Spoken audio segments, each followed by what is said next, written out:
Bonjour à tous et bienvenue à notre séance de cette semaine. Aujourd'hui, de Versailles à Chantilly, en passant par les châteaux de la Loire, découvrez notre top 10 des plus beaux châteaux de France. Vous êtes prêts? On y va!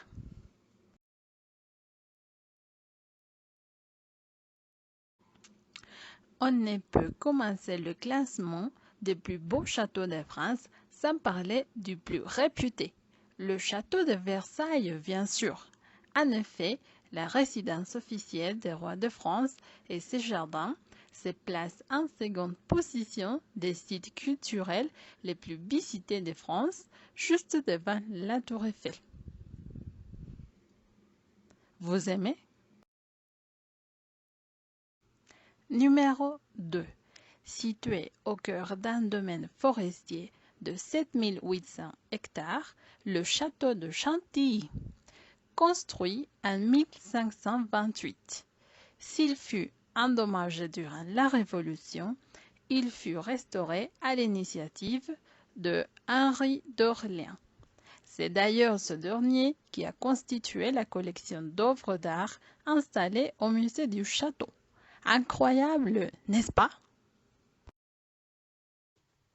Numéro 3. Que voudrait ce classement sans le château de Fontainebleau? Il fut en effet la demeure des rois de France à partir du couronnement de Louis VII en 1137, ce jusqu'à la chute du Second Empire en 1870.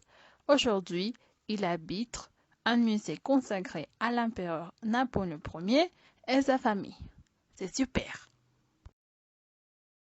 Numéro 4. Le château de Castelnau.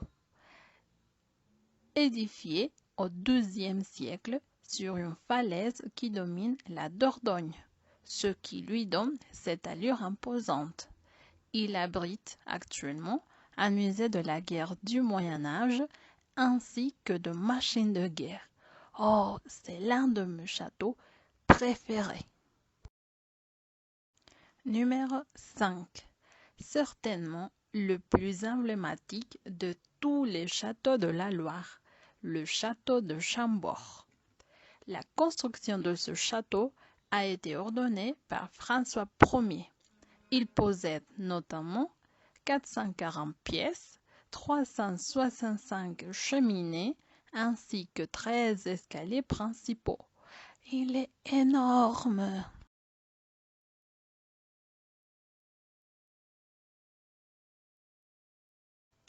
Numéro 6.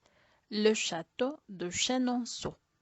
Construit au XVIe siècle, il a notamment accueilli Diane de Poitiers et Catherine de Médicis, qui ont marqué l'histoire de ce château.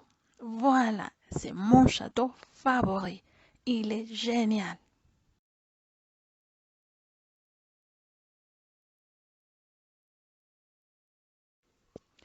Numéro 7. Le château d'Uzès. Il s'agit du château qui a inspiré Charles Perrault, l'auteur de La Belle au bois dormant. Construit entre le XVe et le XVIIe siècle, il s'agit d'un domaine privé ouvert à la visite. Numéro 8. Le château des ducs de Bretagne. Ce château était la résidence d'Anne de Bretagne et il a été réouvert en 2007. Notez que le château des ducs de Bretagne est quand même le 13e monument français le plus visité. Il attire plus d'1 million de visiteurs chaque année. Numéro 9. Le château de Saumur. C'est un château de style médiéval et Renaissance qui constituait la résidence des ducs d'Anjou au XIVe siècle. Il est en travaux depuis quelques années afin de retrouver sa splendeur d'antan. Magnifique! Et pour terminer ce top 10 des châteaux, voilà le numéro 10, le château d'Amboise. C'est un château de style gothique qui a appartenu durant 4 siècles à l'illustre famille d'Amboise, avant d'être rattaché à la couronne en 1434.